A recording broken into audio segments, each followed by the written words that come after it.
Welcome to the setup manual for the HiPod X-Line. Let's begin with the cases.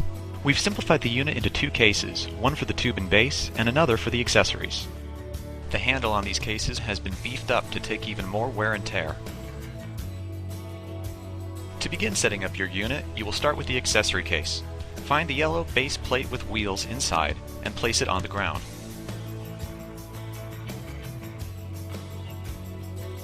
Now you are going to want to retrieve your tube and base case. From inside this case, grab the attached tube and base and place them into the plate on the ground. You will see in the next portion of this video that on the base plate there is a ratchet that must be unlocked to receive the base and tubes. Now that the base has been inserted into the base plate, you will need to lock it into place. Find the ratchet at the bottom and turn it until it becomes tight. You can pop it out to the side to readjust its position, lock it back into place, and turn to secure the ratchet. Now we will begin the leg setup. On arrival, you will find that your HiPod legs are locked into the closed position with the leg locking pin. You will need to remove this pin and move it and the leg to the exterior hole, locking the pin through the leg itself and the bracket. You will not lock the pin either behind the leg or in front of the leg, as this does nothing to secure it before elevation. You will see that these are examples of how not to lock the leg. Again, make sure to lock the leg with the leg pin on the exterior hole so that the pin is going through the leg and the bracket itself. This locks the leg into position.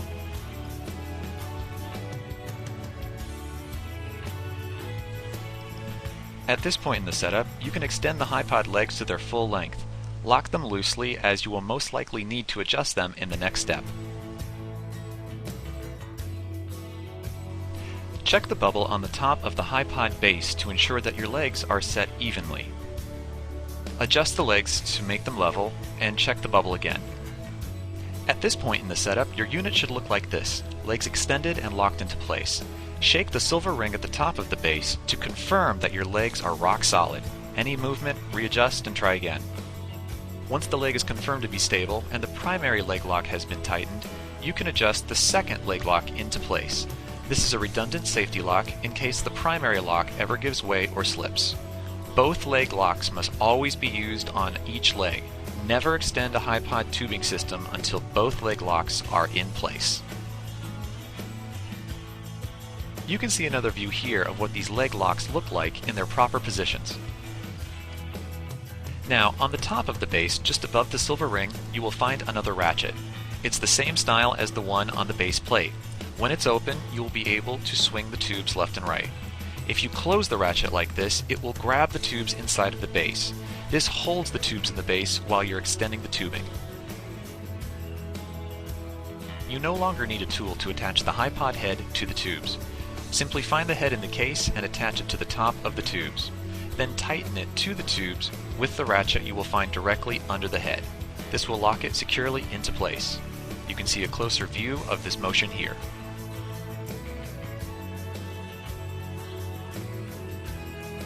When attaching the HiPod handle, make sure to mount the handle from the reverse side of where the pins are dangling from the tubes. Attach the handle by tightening the screw until it clamps onto the poles and holds by itself. Purchase the X17 or the X23. Your monitor bracket will include an extra Y-shaped piece that acts as a sizer for the tubes so it can fit. If you have the X31, this piece will not be included. Take the monitor bracket, open it, and place it around the tubes. Once adjusted into position, twist the silver metal screw until it clamps down on the bracket, holding it to the tubes. You can see another view of this motion here.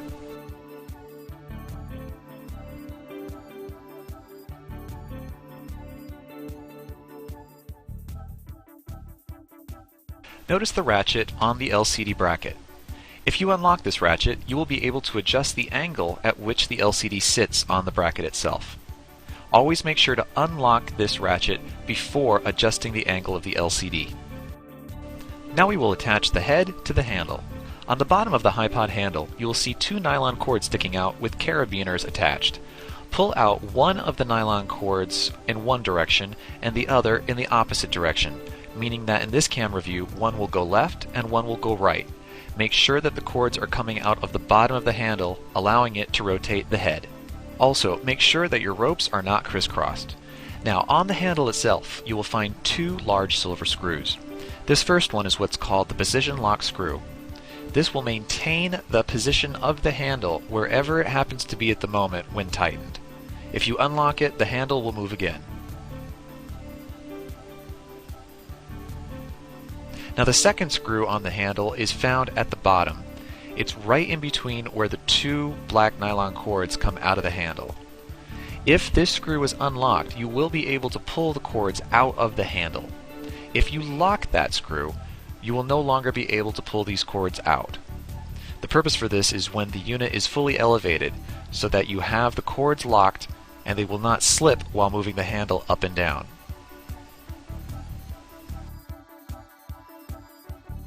During setup, you will want to leave the cord tension screw open so that you can pull the ropes out of the handle. To mount the LCD to the monitor bracket, find the groove in the back of the LCD. Match this up with the tip of the monitor bracket and slide into place.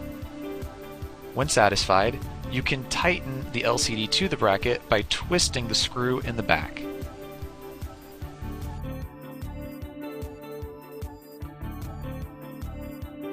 This HD LCD monitor is capable of receiving HD and composite signals. For HDMI, find the standard size HDMI port and plug it into the opening on the side of the LCD. To attach the battery, line up the holes on the LCD battery with the pins coming out of the LCD battery plate.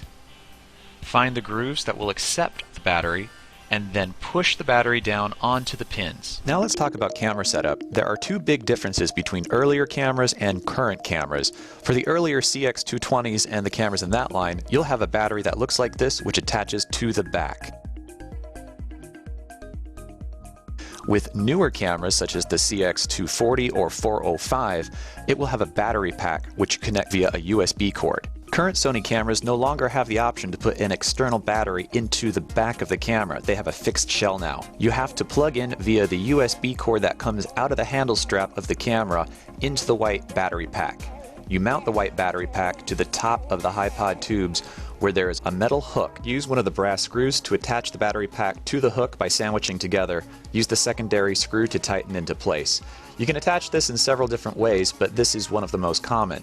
Now, if you're going to use the rain gear and also as a different way to mount it, you use the same brass screw and mount the battery pack to the plate under the camera directly. Also take note, the cable and remote setups will vary whether you have a camera with a battery in the back physically connected to the camera or whether you're using this external battery pack connected by USB. We will flip back and forth between the two cable and camera setups. Since we are talking about that white battery pack, one final note for the moment. When plugging in, please use the port that says 2.1 to plug in the USB to the battery pack. Otherwise, if you plug into the one that says 1A, the camera will give you an error message saying the accessory cannot be used.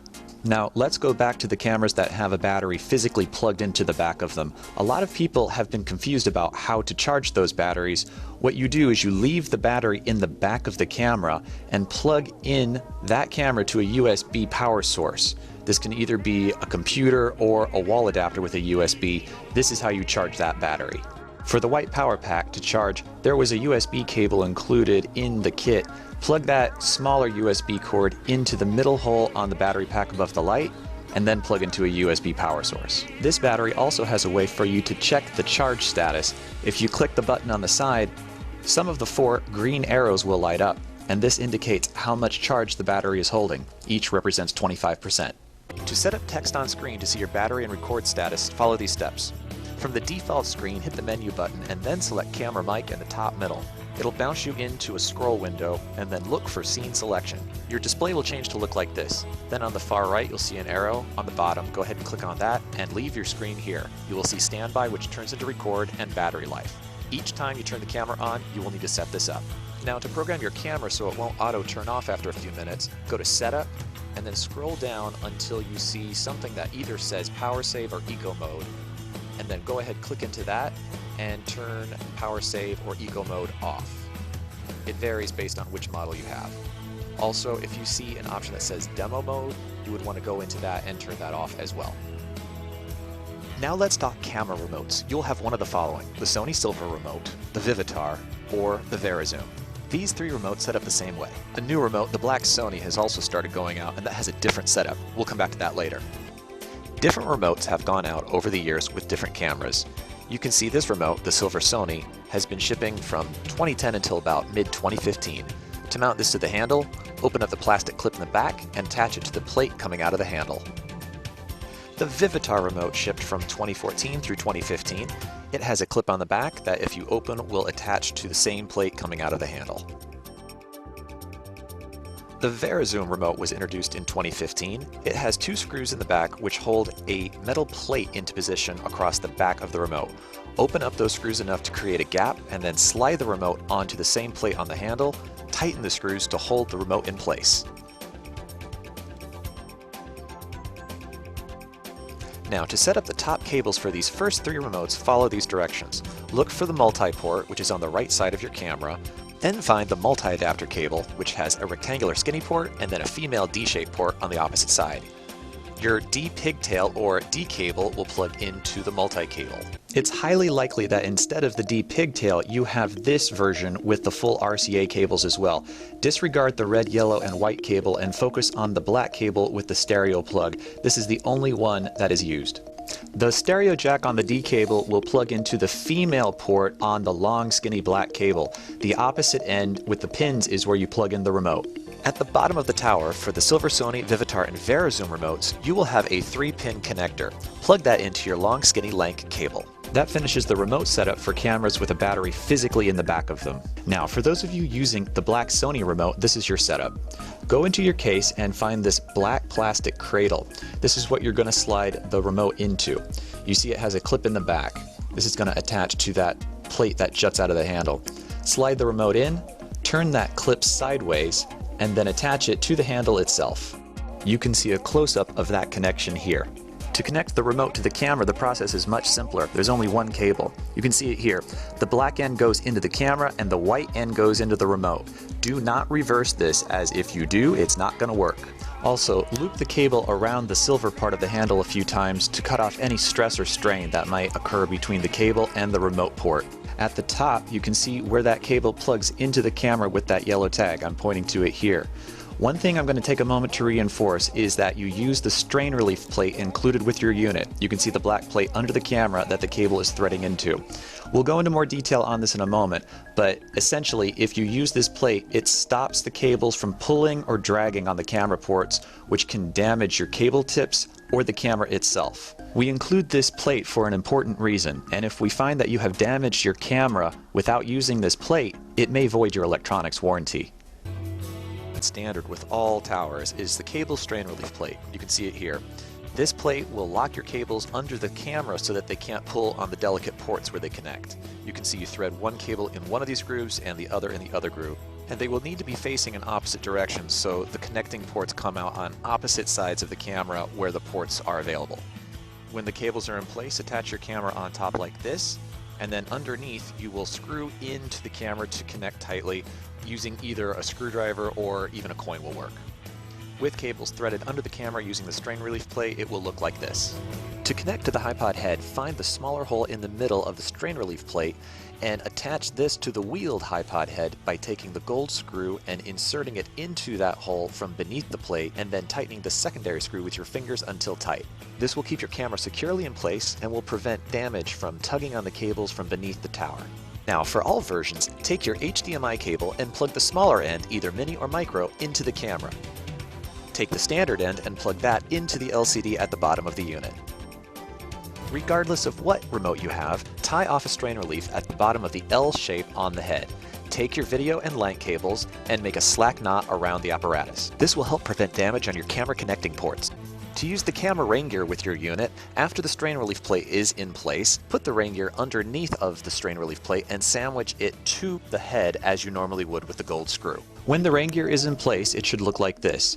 On the side, you will need to cinch the cord that is available with the plastic holder so that the hole is completely tied up and is closed. This will keep water from getting into the unit. You can see how the LCD rain gear attaches here. There's room in the back for the battery and it connects with the Velcro. Your remote rain gear looks like this. More commonly, you attach the rain gear over the remote and control with your hand on top of the plastic rather than inside, but you can insert your hand through the hole through the side of the bag should you want to. On the plate of the HiPod head, you will see a leveling bubble. This allows you to make adjustments to ensure that your horizon line will be even when viewing the field. You can adjust as such to keep the bubble in the middle. At this point in the process, your unit is set to elevate. The camera should be mounted on the head, all cables attached, LCD on the tubes, legs locked and extended, and plate firmly on the ground. Your HiPod handle and head should be connected via the nylon cords. The X17 is 3 stages, the X23 is 4, and the X31 is 6 stages. Each stage of tubing has a cam lock that secures the tube in place. To elevate your unit, unlock the cam lock, push the tube into the air to your desired height, and lock the cam lock again. This will squeeze the poles together so that they cannot move. You will see a white line on the end of each tube recommending where the placement of the tube should be locked. There are safety pins for the bottom stages of the HiPod tubes. For the X23, there is a single pin for the 4th stage, whereas for the 31, there are 3 for the 4th, 5th, and 6th stages. On the X17, there is no pin as it's not required. Find the hole at the bottom of each HiPod stage, take the pin, and push the pin through the hole. This will prevent the tube from slipping if a cam lock for some reason fails. On each stage of the HiPod tubes, there is a strip of Velcro to keep the cables out of the way. Take the Velcro strip, open it, place the cable inside, and close it again. Beyond keeping the cables neat, it helps to act as a strain relief throughout the unit.